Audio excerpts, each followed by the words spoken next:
一年一度的台南市技职博览会，伫远东科技大厦体育馆热烈展出，由台南市长王伟棣、远东科技大厦校长王仁成为活动了开序幕。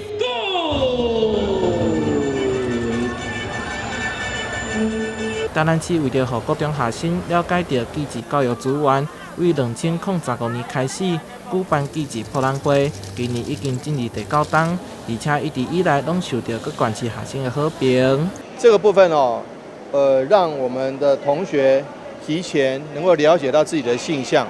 不要到时候学校毕了业再发觉入错行，再发觉自己的性向不一致。我觉得其实能够早日对于技职院校还有高中、高职能够深入了解，然后找到自己的性向，然后从高中开始、高职开始就就读，那这样子就能提早进入这个领域，那提早得到更好的学习以及职业的生涯的成就。今年邀请到3关卡总共800个单位，展现技职教育的知识甲内容，包括着高中职、科技大学以及劳动部分家人分署、业界厂商、台南市推动观光工厂协会等等，相当热烈。咱即届台南市观光工厂协会23间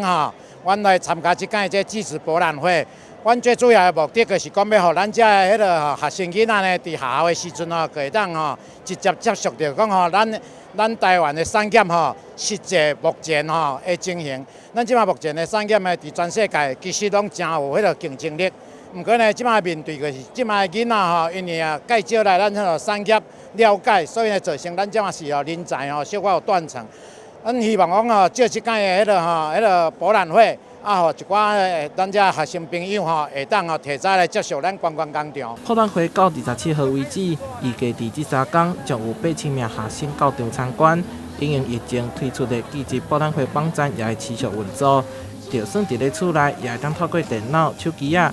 解台南的技职教育资讯。台南新闻杨顺怀采访报道。